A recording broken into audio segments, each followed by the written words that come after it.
Chers entrepreneurs, chers TIH, bienvenue dans ce module du programme T-Learning dans lequel nous vous proposons des conseils sur la manière de parler de votre handicap dans la préparation de la signature du contrat et dans sa mise en œuvre. À l'issue du module, vous aurez des repères méthodologiques pour rassurer sur votre capacité à livrer votre produit ou service en satisfaisant votre client et conformément à vos engagements. Dernière précision avant de présenter le cœur du module. Après votre premier échange avec votre cliente, vous entrez dans une phase où il va falloir préciser progressivement les modalités de livraison de votre produit ou service. Le point critique est d'avoir abordé les questions les plus importantes avant signature du contrat ou validation de votre devis. Pour cela, il n'y a pas de méthode unique, d'où l'importance de vous préparer. Nous allons structurer ce module en 3 parties. Première partie, rappel issu du module 1 sur le premier échange commercial avec votre client. Deuxième partie, les principes qui guident nos conseils. Troisième partie, les étapes que nous recommandons. Première partie, rappel issu du module 1, premier rendez-vous. Présentez votre offre avant de parler de handicap. Faites part de vos besoins spécifiques afin de réunir les meilleures conditions de livraison. Rien ne vous oblige à parler de votre situation de handicap en détail.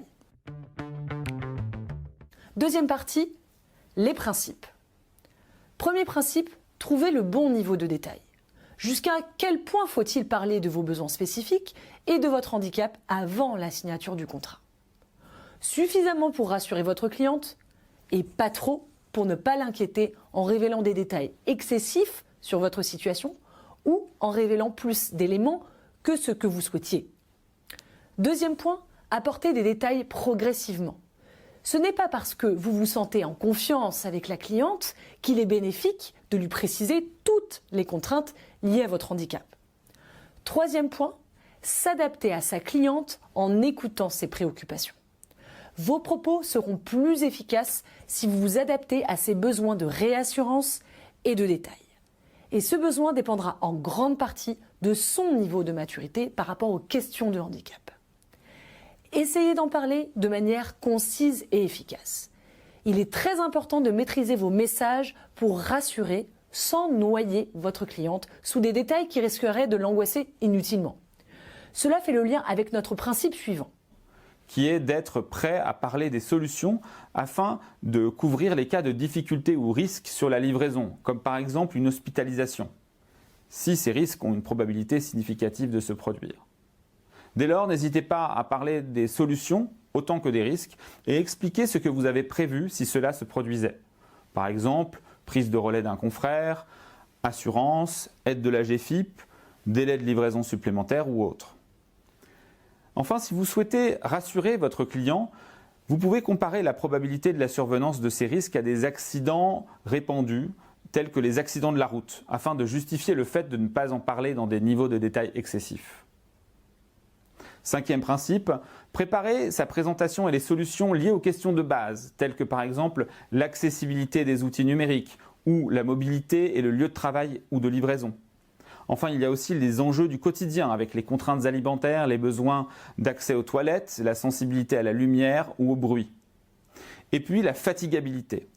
En effet, votre client peut émettre une objection s'il paye vos prestations à la journée et que votre journée est moins longue que la moyenne de vos concurrents. Il faudra alors que vous montriez comment vous en avez tenu compte dans votre proposition financière. Et enfin, dernier conseil, rassurez votre client en parlant des dispositifs d'aide existants, comme par exemple le financement de l'accessibilité ou de la compensation, qui est assuré en grande partie d'ailleurs par la GFIP. Troisième partie, les étapes. Première étape, avant de signer, nous vous conseillons d'évoquer la localisation de la livraison du produit ou du service. Pour un produit physique, la livraison est un enjeu assez habituel. Pour la prestation de service, il peut être plus délicat. Certains clients estiment parfois qu'il est préférable que vous soyez dans leurs locaux pour toute la prestation. Il est nécessaire d'avoir évoqué, par ailleurs, d'éventuelles contraintes de mobilité avant de signer. Autre élément à évoquer, le risque sur la livraison que nous avons évoqué précédemment. Les sujets à aborder dépendent de la crainte raisonnable que le client peut avoir sur votre capacité à livrer. Deuxième étape, après avoir signé. Dans certains cas, les clientes pourront éprouver de la curiosité personnelle pour vos outils ou dispositifs de compensation de handicap. Pour vous, cette curiosité peut être irritante, mais gardez en tête que pour la cliente, cela peut déclencher une curiosité favorable. La cliente pourrait vous demander des détails supplémentaires sur vos besoins spécifiques.